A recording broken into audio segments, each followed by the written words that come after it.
All right, well, we're continuing in the book of Isaiah. Um, so as we continue in this, we're over halfway now. And so I hope that it hasn't become too much of a drudgery. I think that it's a good book for us to be able to study when we think about the messaging that God is giving to us through the prophets. And I've always said, you can know God's will according to the black and white scripture, but if you really want to know your Father, listen to him. Listen to the way he has spoke. And it's what we see in the prophets is where we see it. So last week in 33, we saw a righteous king and this idea of a quiet confidence. God ends this with the dwelling place of Zion being delivered and a forgiveness and a restoration of his people. It also describes in 33 this beauty of the king and a redeemed Jerusalem at peace. But what it raises a question about, though, is what about the nations that are going to oppose God? If you're faced what they're faced with and they're seeing all this stuff going on around them and they see the Assyrians coming up and they've already seen the devastation that they have, that they've inflicted, and God is giving you these promising messages and telling them, well, okay, you're going to restore us. We're going to have this beautiful king, but what about those that oppose us? And so we're going to see that judgment on this rebellious nations, and he's going to use Edom as kind of the name that's going to be synonymous with those who oppose, and there'll be a reason why he does that. 34 and 35, we're going to couple those together because it does show from desolation to restoration, and it shows this judgment and hope that he is giving to his people as well. So let's go and jump into it. It seems like a lot. We're doing 2 chapters, but they come together pretty quick. Verse 1, draw near, O nations, to hear and give attention, O peoples. Let the earth hear and all that fills it, the world and all that comes from it. For the Lord is enraged against the nations and furious against all their hosts. He has devoted them to destruction. He has given them over for slaughter.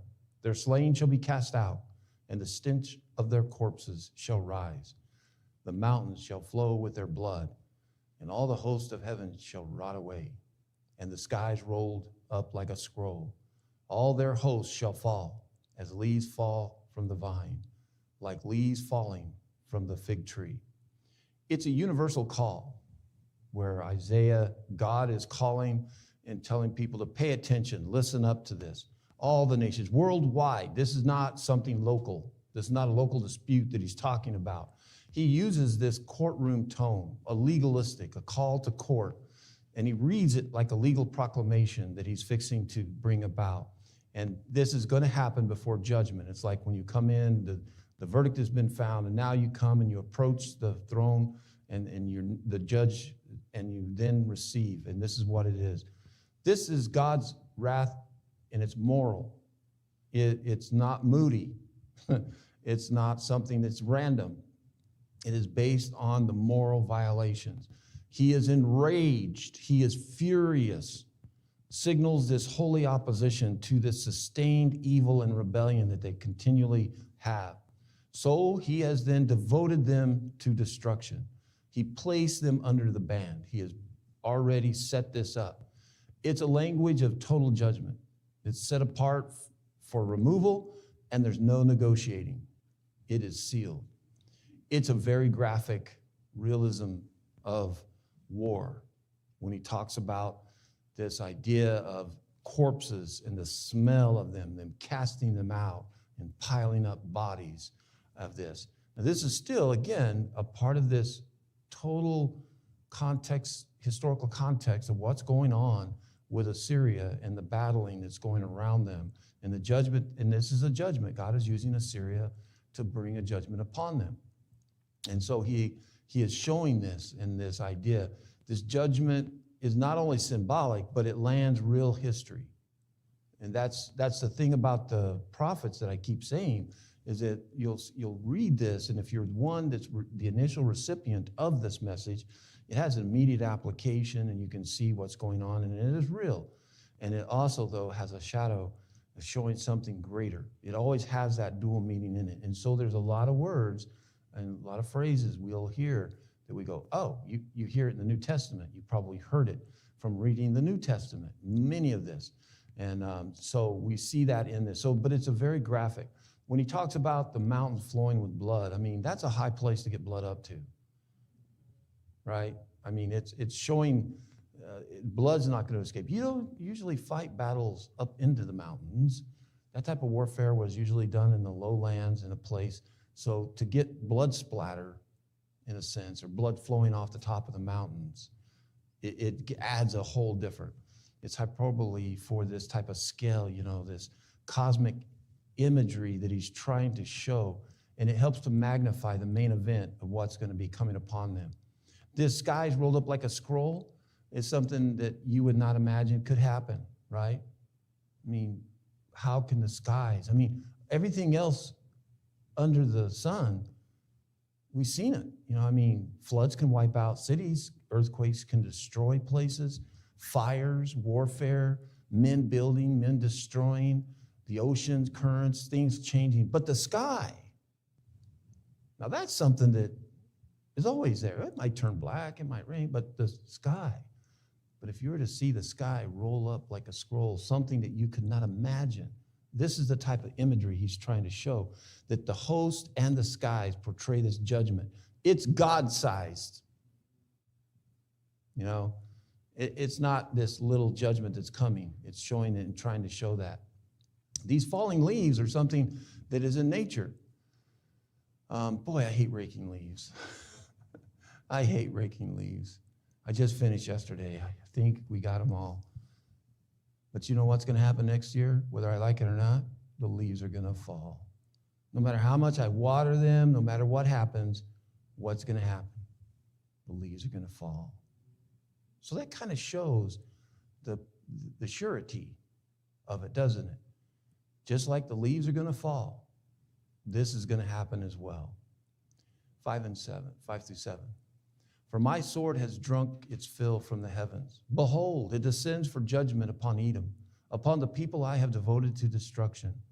The Lord has a sword. It is sated with blood.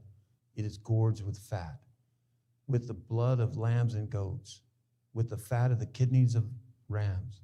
For the Lord has a sacrifice in Bozrah, a great slaughter in the land of Edom. Wild oxen shall fall with them, young steers with the mighty bulls. Their land shall drink of its fill of blood, and their soil shall be gorged with fat. For the Lord has a day of vengeance, and a year of recompense. Sorry. The Lord has a day of vengeance and a year of recompense for the cause of Zion. So we see that this prophetic is not literal. There's not like a war in space and time. These are very symbolic, strong symbols of God's decisive judgment that he's bringing upon them. His sword is always represented as a instrument of justice. Drunk its fill means that judgment is complete. When you have drank all that you can, it's done. There's no more drinking. It's completed.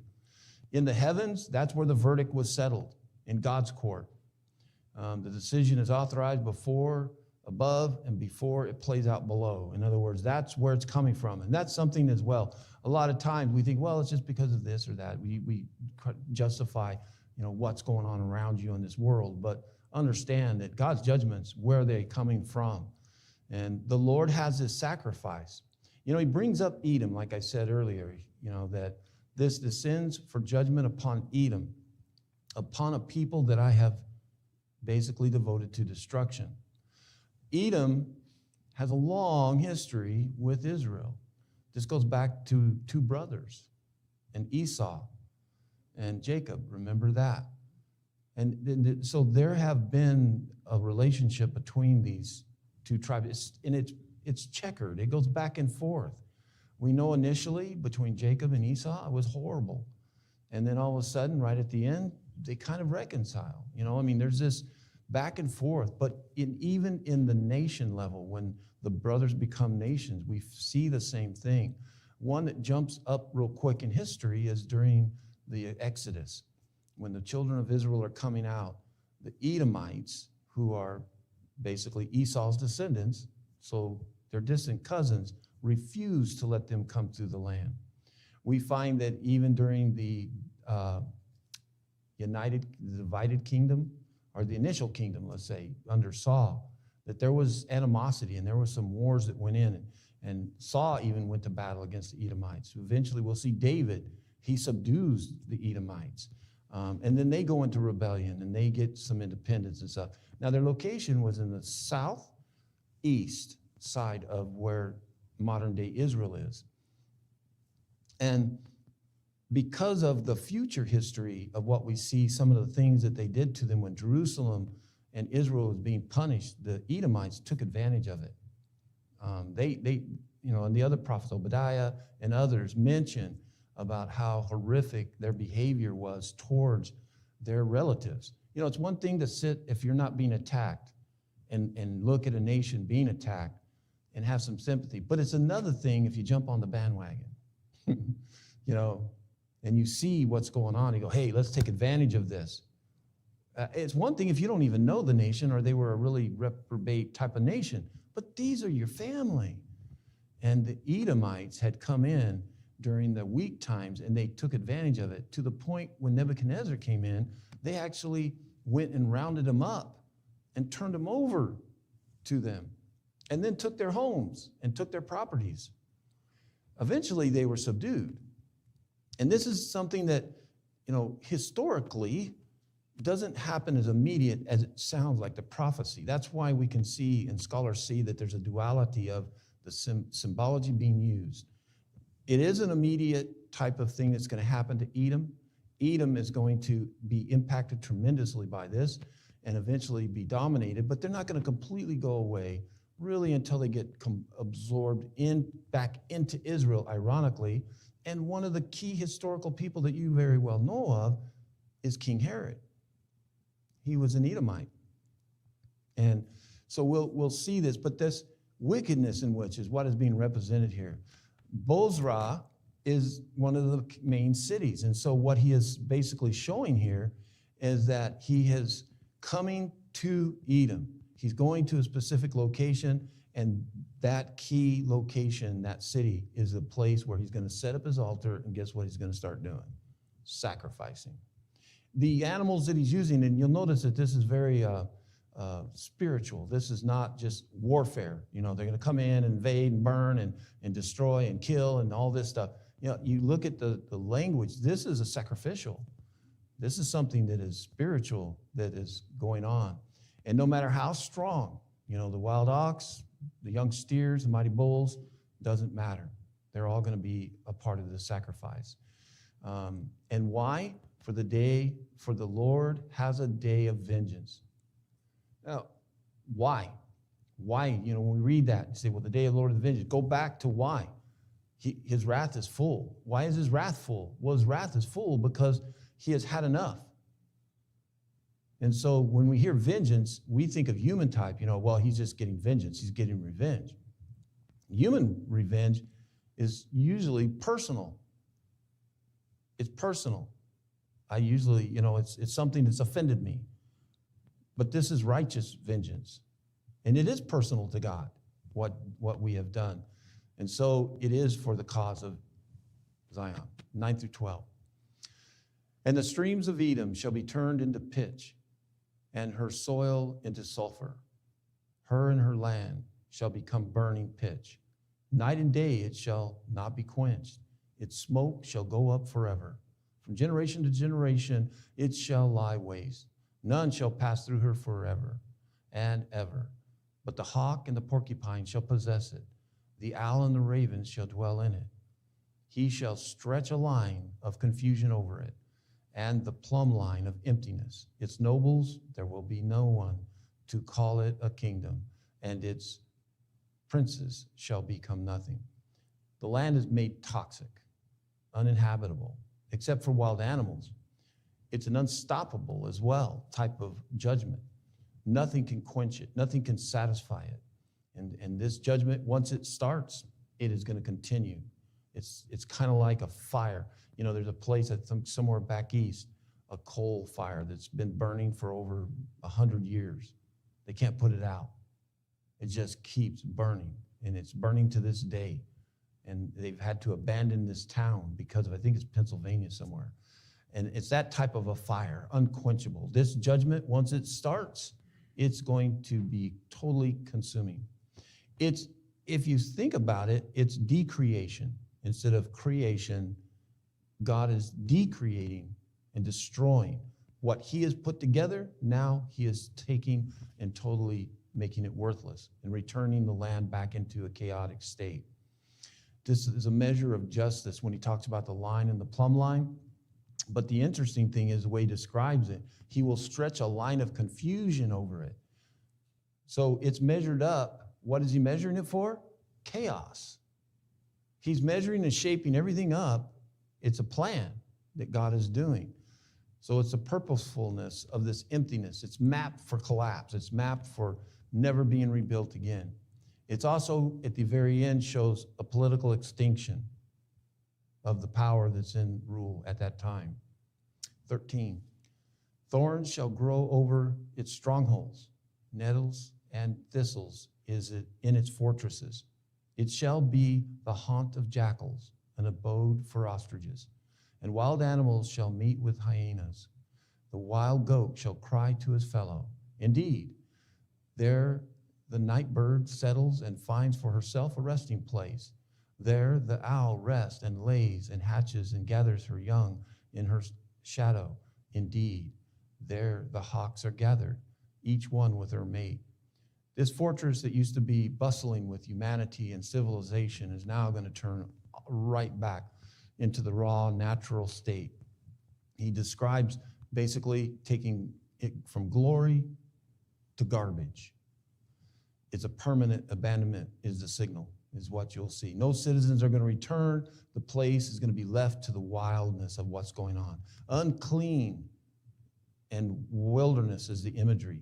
Jackals, ostriches mark this type of a eerie desolation that's going to happen.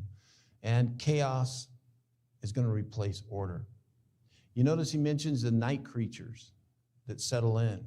Darkness is the imagery when we have this idea of night creatures coming in. Fear, emptiness, loss of safety.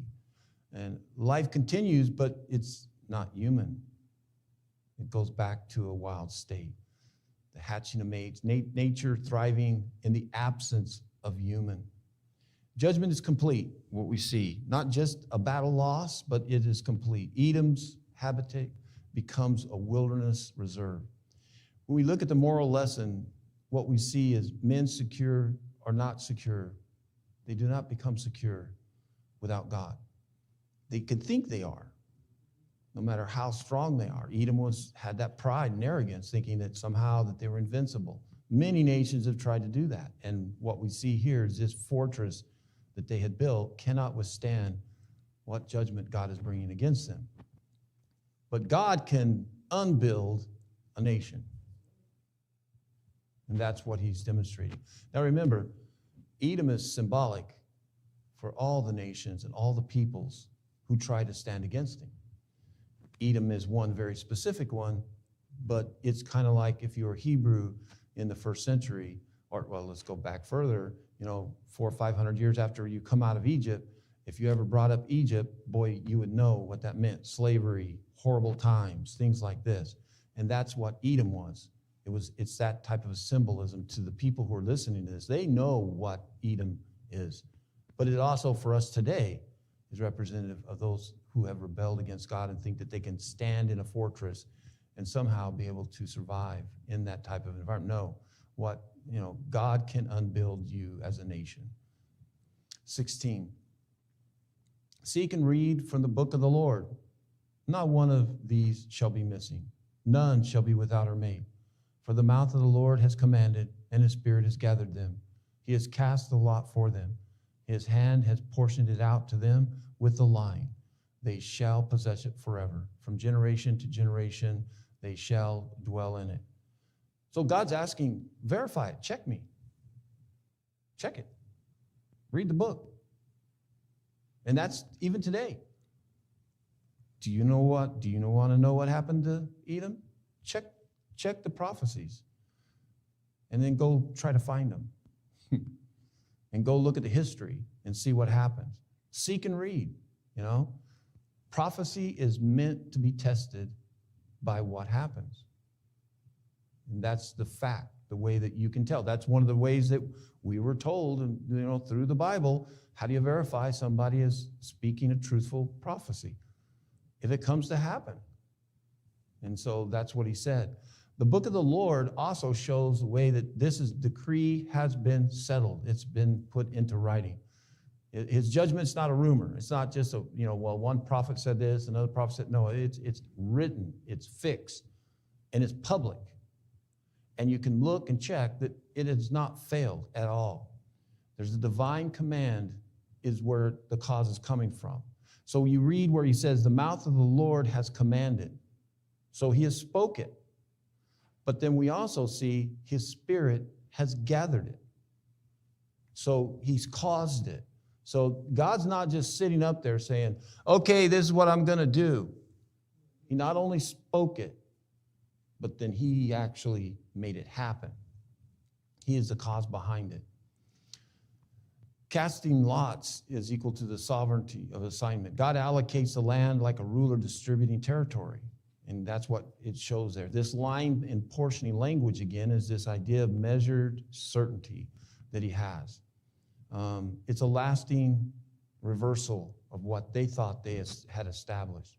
We come into 35, and we start to see a hard turn, a pivot that changes, going to this different imagery. And this is what you see, and I hope that you keep seeing, is that even in some of the most bleak messaging, we see this idea that God is not just a destroyer. God's not there just to destroy and wipe stuff out because you didn't follow what I told you. God is one of justice and righteousness, and he's trying to get our attention and help us to get on the right path. And when we do, and those who are on the right path during these judgments, he gives them encouragement. And so he starts out with a hard pivot back from judgment to hope. The wilderness and the dry land shall be glad. The desert shall rejoice and the blossom like the crocus. It shall blossom abundantly and rejoice with joy and singing. The glory of Lebanon shall be given to it, the majesty of Carmel and Sharon. They shall see the glory of the Lord, the majesty of our God. So we've gone from an area of judgment on these nations to also showing this wilderness being transformed, the dry land being glad and having this new growth, blossoming. This crocus flower, no one really knows the Hebrew origin and what it means. Most of them believe that it is a desert or type of a flower that will spring up rapidly with very little moisture. The same word in the Hebrew is also used in the rose of Sharon. And so there's this idea, but the point is that out of nowhere in this land, all of a sudden it was looking dead of life. You look around, that once it receives its moisture, you see these beautiful, I saw some pictures of these possible flower that they're talking about, and they're gorgeous. And so can you imagine seeing this desolate place, and all of a sudden the moisture comes back, the land starts to be revigorated, and out of nowhere, just like that, you see these gorgeous flowers coming up and out. And so this abundant. And what happens as this occurs? So you have two imageries. You have an imagery of the land being desolate from this punishment and all that's happened. But then the response that will happen. He says, the rejoice with joy and singing, the glory of Lebanon. We see this response as well that's going to happen, and he'll continue that as well as he talks about that. So what's the purpose is showing there's a restoration as well. He's not going to leave it dead. There's a part that the symbology of the description of the destruction is something that was permanent upon those nations and peoples. And then it sounds like I'm contradicting because we just talked about, how the tar pits and the lands and stuff, That was more really kind of looking at those nations and nobles and stuff, but the land would be come back. And so renewal is not only physical, but what does it do? It also produces this type of joy and worshiping. And so glory is going to be transferred. It's going to be taken and given back to where it should be. And that's the main point. God's salvation is going to turn this wasteland into a form of beauty and worship, restoration. And that restoration is going to show his glory. So 3 and 4, strengthen the weak hands and make firm the feeble knees. Say to those who have anxious heart, be strong, fear not. Behold, your God will come with vengeance, with recompense of God. He will come and save you. So it's a command to encourage. This language is used a lot. We see it in Hebrews as well about, strengthening the weak hands and those that are feeble knees. It's those who are really concerned, Christians and people, God's people, at any point in time in history, that become so weak and feeble because of the fear that they have. And he's saying to those that are strong, talk to them. Encourage them. Say to those who have this worry in their heart, be strong. Don't be afraid. Behold, God will come with a vengeance and he will with recompense. But he's going to save you. Yes, he's going to come with all that, but, be strong about it. So it has a two-part kind of calling. Be strong and fear not. And that's a message for us today as well. Is, that when we see things like that we need to be strong and understand, God's vengeance, God's recompense is coming, but we can have strong faith that God will come and save us while at the same time maybe bring in his vengeance and his recompense. So that's one of the things. He's both the judge and savior we see in this as well. He will right the wrong, and he'll save us at the same time. 5 through 7.